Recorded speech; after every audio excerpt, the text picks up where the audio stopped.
নমস্কাৰ এই মুহূৰ্তত আহি পৰিছে সন্ধিয়াৰ কেইবাটা গুৰুত্বপূৰ্ণ খবৰ আজি হৈছে 13 জুন অসমৰ লগতে ভাৰতৰ বিভিন্ন প্ৰান্তৰ পৰা কেইবাটা গুৰুত্বপূৰ্ণ খবৰ যুগুতোৱা হৈছে আৰু এনেকুৱা ধৰণৰ খবৰসমূহ নিতৌ চাবৰ কাৰণে চেনেলটো সাবস্ক্ৰাইব কৰি বেল আইকনটো প্ৰেছ কৰাৰ লগতে ভিডিঅ'টোত এটা লাইক কৰি উৎসাহিত কৰিব এই মুহূৰ্তত আহি পৰিছে এটা ডাঙৰ খবৰ মাইক্ৰ ফাইনেন্সৰ ঋণ মাফ কৰাৰ নামত এইবাৰ মুখ্যমন্ত্ৰী ডক্টৰ হিমন্ত বিশ্ব শৰ্মাই মাৰিলে পাবলুটি ভাৰত মাতা কি জয় বুলি কোৱা মুখ্যমন্ত্ৰীয়ে মাতৃসকলক প্ৰবঞ্চনা কৰিছে মুখ্যমন্ত্ৰীলৈ তীব্ৰ বাক্যবান সাংসদ প্ৰদ্যুৎ বৰদলৈৰ লগতে ছাত্ৰ-ছাত্ৰীৰ ভৱিষ্যতৰ কথা চিন্তা কৰি চৰকাৰে পৰীক্ষা অনুষ্ঠিত কৰিবলৈও আহ্বান জনাইছে সাংসদ বৰদলৈয়ে মুখ্যমন্ত্ৰী ডক্টৰ হিমন্ত বিশ্ব শৰ্মাই নিৰ্বাচন কেন্দ্ৰিক ভাষণত তেওঁ কৈছিল যে যদি অসমত বিজেপি চৰকাৰ গঠন কৰিব পাৰে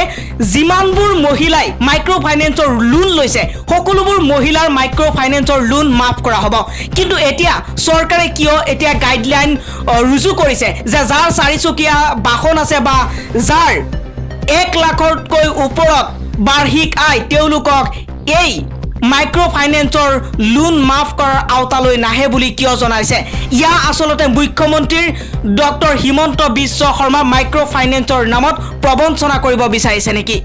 আৰু এই মুহূৰ্তত আহি পৰিছে আন এটা ডাঙৰ খবৰ গৰু আৰু ড্ৰাগ সিন্ডিকেটৰ তদন্তৰ আওতালৈ আনক প্ৰাক্তন মুখ্যমন্ত্ৰী সৰ্বানন্দ সোণোৱালক মুখ্যমন্ত্ৰীক এবাৰ প্ৰত্যাহ্বান সাংসদ আব্দুল খালেকৰ আৰু সাংসদ আব্দুল খালেকে জনাইছে মুছলমানসকলক ভয় শংকা সন্দেহৰ চকুৰে নাচাবলৈও চৰকাৰক অনুৰোধ জনাই কংগ্ৰেছৰ নিৰ্বাচিত জনপ্ৰতিনিধিগৰাকীয়ে চৰকাৰে কামৰ প্ৰতি এলাগি মাৰিছে নেকি কিয় এলাগি হৈ আছে কলিয়াবৰৰ এছিয়াৰ দ্বিতীয় সৰ্ববৃহৎ জলসিঞ্চন আঁচনি কুম্ভকৰ্ণ নিৰ্ধাৰ পৰা সাৰ পাবনে জলসিঞ্চন বিভাগ এটা ডাঙৰ প্ৰশ্ন এই মুহূৰ্তত উত্থাপন হৈছে যে কুম্ভকৰ্ণ নিৰ্ধাৰ পৰা কেতিয়া সাৰ পাব জলসিঞ্চন বিভাগ 1972 চনত স্থাপিত কলিয়াবৰৰ এই জলসিঞ্চন আঁচনিত আজি প্ৰায় 40 বছৰে চকু দিবলৈ সময় নহল কোনো এখন চৰকাৰৰ অসমত কংগ্ৰেছ বিজেপি অগপ প্ৰত্যেকটো চৰকাৰেই হেমাহি কৰিছে প্ৰত্যেকটো চৰকাৰৰ বাবে এলাগি হৈছে কলিয়াবৰৰ এই এছিয়াৰ দ্বিতীয় সৰ্ববৃহৎ জলসিঞ্চন আঁচনি কিন্তু বিভাগীয় হেমাহি দংশৰ দিশে গতি কৰিছে হাতীমুৰাৰ কলিয়াবৰৰ কলং সংযোজিত উত্তোলন জলসিঞ্চন আঁচনি 1972 চনতে হাতীমুৰাৰ ব্ৰহ্মপুত্ৰৰ পাৰত স্থাপন কৰা হৈছিল কলিয়াবৰৰ উত্তোলন জলসিঞ্চন আঁচনি 8480 হেক্টৰ কৃষিভূমিত পানী যোগানৰ লক্ষ্যৰে হাতীমুৰাত স্থাপন কৰা হৈছিল কলিয়াবৰৰ উত্তোলন জলসিঞ্চন আঁচনি পৰৱৰ্তী সময়ত 1977 চনত স্থাপন কৰা হৈছিল কলং উত্তোলন জলসিঞ্চন আঁচনি 21000 হেক্টৰ কৃষিভূমিত পানী যোগানৰ লক্ষ্যৰে স্থাপন কৰা হৈছিল কলং উত্তোলন জলসিঞ্চন আঁচনি পৰৱৰ্তী সময়ত আঁচনি দুটা সংযোগ কৰি এই আঁচনিৰ নাম ৰখা হৈছিল কলিয়াবৰ কলং সংযোজিত উত্তোলন জলসিঞ্চন আঁচনি কিন্তু কলং উত্তোলন জলসিঞ্চনৰ ব্ৰাঞ্চখনৰ বিপৰীতে হাতীমুৰাৰ ব্ৰহ্মপুত্ৰৰ পাৰৰ পৰা নিচিন্ন হ'ল 1972 চনত স্থাপিত কলিয়াবৰ উত্তোলন জলসিঞ্চন আঁচনিৰ ব্ৰাঞ্চখন চৰকাৰে কিয় এনে ধৰণৰ আঁচনিখনৰ ওপৰত ব্যৱস্থা গ্ৰহণ কৰা নাই বা চৰকাৰে ইয়াৰ ওপৰত চকু দিয়া নাই বৰ্তমান সময়ত ইয়া হৈছে ডাঙৰ প্ৰশ্ন চৰকাৰে যদি এইবিলাক আঁচনিৰ ওপৰত নজৰ নিদিয়ে বা চকু নিদিয়ে তেনেহলে অসমখন কেনেকৈ উন্নয়নৰ পথত আগবাঢ়ি যাব ইয়াৰ বাবে অসমখন যদি পিছ পৰি যায় তেনেহলে চৰকাৰৰ বাবে পিছ পৰি থাকিব বুলি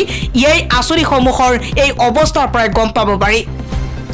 নগাঁও আৰক্ষীৰ অভিযানত 9mm পিস্তল সহ গ্ৰেপ্তাৰ হৈছে দুদৰ্শ ডকাইত কুদ্দুছ আলী বিগত বৰ্ষটো আৰক্ষীয়ে কুদ্দুছক গ্ৰেপ্তাৰ কৰিছিল যদিও জামিনত মুকলি হৈ পুনৰ অপৰাধজনিত কাৰ্যকলাপত জড়িত হৈ পৰিছিল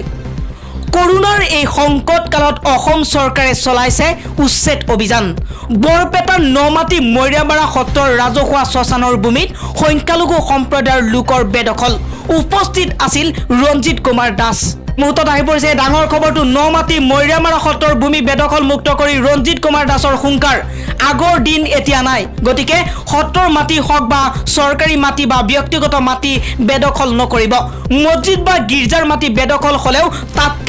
তাৎকালীনভাৱে উচ্ছেদ কৰিব চৰকাৰে কিন্তু এতিয়া প্ৰশ্ন হৈছে মানৱতাৰ খাতিৰত এই সংকটৰ সময়ত চৰকাৰে কিয় উচ্ছেদ অভিযান আৰম্ভ কৰিছে এই সময়ত সকলো মানুহ যাব ক'ত চৰকাৰে ইয়াৰ ওপৰত ব্যৱস্থা গ্ৰহণ কৰি তাৰ পাছত এই উচ্ছেদ অভিযান চলাব লাগে চৰকাৰে এই কৰোনাৰ সংকট কালত এইখিনি কথা কিয় নাভাবিল ইয়াই হৈছে সৰ্বত্ৰে চৰ্চিত এটা ডাঙৰ প্ৰশ্ন সকলোৱে যাতে ন্যায় লাভ কৰে সেইমতে চৰকাৰে ব্যৱস্থা ল'ব বুলি মন্তব্য প্ৰকাশ কৰিছে মন্ত্ৰীগৰাকীয়ে লগতে মন্ত্ৰীগৰাকীয়ে কয় যে ভূমিহীন গৃহহীন সকলে চৰকাৰী নীতি অনুসৰি ভূমি বা গৃহ লাভ কৰি আহিছে ভূমিহীন হল বুলিয়েই সত্ৰ মছজিদ বা দৰগাহৰ মাটি বেদখল কৰাটো সহ্য কৰা নহ'ব বুলি ৰঞ্জিত কুমাৰ দাসে এই কথা উল্লেখ কৰিছে কিন্তু কৰোনা কালত এই উচ্ছেদ অভিযান কিমান যুক্তিপূৰ্ণ হিয়া বিচাৰ্যৰ বিষয় পৰৱৰ্তী খবৰটো হৈছে কোকৰাঝাৰৰ অভয়াকুটিত ৰহস্যজনকভাৱে গছত চিপ জৰি লোৱা অৱস্থাৰ পৰা 2 বগ্নীৰ মৃতদেহ উদ্ধাৰ কৰাৰ পিছত কোকৰাঝাৰ আৰক্ষীয়ে 5 গৰাকী যুৱকক গ্ৰেপ্তাৰ কৰিছে আৰু গ্ৰেপ্তাৰ কৰা যুৱক কেইজন হৈছে ক্ৰমে জিলাখনৰ হালবাৰীৰ শাহজাহানুৰ ইছলাম মুজাম্মেল শেখ হৰিদুলৰ আতাফ আলী আৰু লগতে চুটিপাৰাৰ শংকৰদেৱ বৰ্মন আৰু ধুবুৰী জিলাৰ চাপৰ নিউ হাতীপুটাৰ হানিফ শেখ বুলি আৰক্ষী অধীক্ষক প্ৰতীপ বিজয় কুমাৰে এই কথা সদৰি কৰিছে আজি কোকৰাঝাৰ সদৰ থানাত কোকৰাঝাৰ জিলা আৰক্ষী অধীক্ষক প্ৰতীপ বিজয় কুমাৰে সদৰি কৰা মতে গোচৰটোৰ তদন্ত দ্ৰুতগতিত আগবাঢ়ি আছে আৰু সকলো সম্ভাৱনীয়তা গোচৰৰ আওতালৈ অনা হৈছে ইতিমধ্যে কেইবাগৰাকী লোকক বৰ্তমান সময়ত খুটপুছ কৰা হৈছে যিসকল এই ঘটনাৰ লগত জড়িত তেওঁলোকক উচিত শাস্তি দিব বুলি প্ৰশাসনে জনাইছে লগতে বিটিসিৰ মুখ্য কাৰ্যবাহী প্ৰমোদ বৰুৱাই আৰক্ষীয়ে উক্ত ঘটনাটোৰ তদন্ত কৰি আছে আৰু উক্ত ঘটনাটো আত্মহত্যা নে হত্যা হিয়া তদন্তত ওলাই পৰিব বুলি মন্তব্য কৰিছে ভৱিষ্যতে যাতে গ্ৰাম্য অঞ্চলৰ লোকসকলে নিৰাপত্তাহীনতাত ভুগিব লগা নহয় আৰু এনে দুৰ্ভাগ্যজনক ঘটনা সংঘটিত নহয় তাৰ বাবে কাৰ্য ব্যৱস্থা লোৱা হ'ব বুলি সদৰি কৰিছে বিটিসিৰ মুখ্য কাৰ্যবাহী প্ৰমোদ বৰুৱাই দিল্লীত শিথিল কৰা হৈছে লকডাউন সোমবাৰৰ পৰা আৰম্ভ হ'ব ব্যৱসায়িক কাৰ্যকলাপ কি থাকিব বন্ধ এই সম্পৰ্কেও জনাইছে দিল্লীৰ মুখ্যমন্ত্ৰী অৰবিন্দ কেজৰিৱালে দিল্লীৰ মুখ্যমন্ত্ৰী অৰবিন্দ কেজৰিৱালে আজি এই কথা জনাইছে যে 50% লোকৰ উপস্থিতিত ৰেষ্টুৰেণ্ট খুলিব পাৰিব বেচৰকাৰী কাৰ্যালয়তো 50% কৰ্মচাৰীয়ে কাম কাজ চলাব পাৰিব বন্ধ থাকিব swimming pool cinema hall gym spa আৰু লগতে শিক্ষা প্ৰতিষ্ঠানসমূহ লগতে দিল্লীত বজাৰ শ্বপিং মল মাৰ্কেট কমপ্লেক্সত সকলো দোকান পুৱা 10 বজাৰ পৰা সন্ধিয়া 8 বজালৈ খুলিব পাৰিব উঠাই দিয়া হৈছে যুগ্ম ফৰ্মুলা অৱশ্যে মুখ্যমন্ত্ৰী অৰবিন্দ কেজৰিৱালে স্পষ্ট কৰি দিছে যে যদি পৰৱৰ্তী সপ্তাহত কোভিড-19ৰ ঘটনা বৃদ্ধি হয় তেন্তে বজাৰ আৰু ৰেষ্টুৰেণ্ট খোলাৰ ক্ষেত্ৰত পুনৰ আৰোপ কৰা হ'ব পাৰে নিষেধাজ্ঞা অসমত মুছলমানৰ জনসংখ্যা অধিক কিয় বৃদ্ধি পাইছে মুছলমানে অধিক সন্তান জন্ম দিয়াৰ বাবে জনসংখ্যাৰ হাৰ বৃদ্ধি পাইছে নেকি মুছলমানে অধিক সন্তান জন্ম দিয়াৰ বাবে নহয় মুছলমানৰ প্ৰবজনৰ বাবেহে হৈছে জনসংখ্যা বিস্ফোৰণ এই কথা উল্লেখ কৰিছে উপমন্যু হাজৰিকাই আৰু আন এটা খবৰ হৈছে ধুবুৰীত বনাঞ্চলৰ 300 হেক্টৰ ভূমি বেদখল মুক্ত কৰিবলৈ নিৰ্দেশ দিছে মন্ত্ৰী ৰঞ্জিত কুমাৰ দাসে পঞ্চায়ত আৰু গ্ৰাম্য উন্নয়নৰ দুৰ্নীতি তদন্ত কৰিবলৈও উপায়ুক্তক নিৰ্দেশ প্ৰদান অসম চৰকাৰৰ পঞ্চায়ত আৰু গ্ৰামোন্নয়ন খাদ্য আৰু অসামৰিক যোগান জনস্বাস্থ্য কাৰিকৰী আদি বিভাগৰ মন্ত্ৰী তথা ধুবুৰী জিলাৰ অভিভাৱক মন্ত্ৰী ৰঞ্জিত কুমাৰ দাসে যোৱাকালি ধুবুৰী জিলাৰ কোভিড পৰিস্থিতি আৰু বিভিন্ন বিভাগৰ কাম-কাজৰ পৰ্যালোচনা কৰে মাইক্ৰ ফাইনেন্সৰ ঋণ মাফ সন্দৰ্ভত এইবাৰ উলুটা খৰ ৰাজ্য চৰকাৰক উভতি ধৰিছে ৰাজ্যৰ বিৰোধী দলসমূহে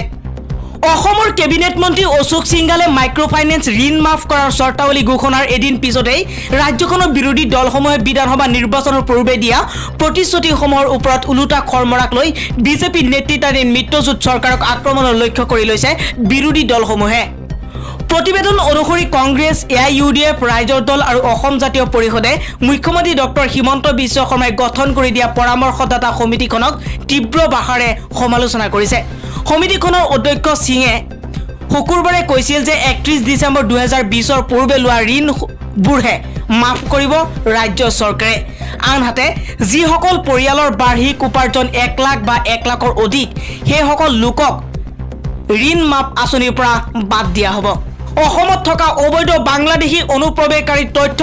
কংগ্ৰেছ আৰু বিজেপি দুয়োখন চৰকাৰে যোৱা 30 বছৰে দি আহিছে 1992 চনত সেই সময়ৰ মুখ্যমন্ত্ৰী প্ৰয়াত হিতেশ্বৰ শইকীয়াই 32 লাখ অনুপ্ৰৱেশকাৰীৰ উমান দিছিল আৰু তাৰ পাছত 2004 চনত কংগ্ৰেছৰ গৃহ ৰাজ্য মন্ত্ৰী শ্ৰী প্ৰকাশ জয়ছোৱালে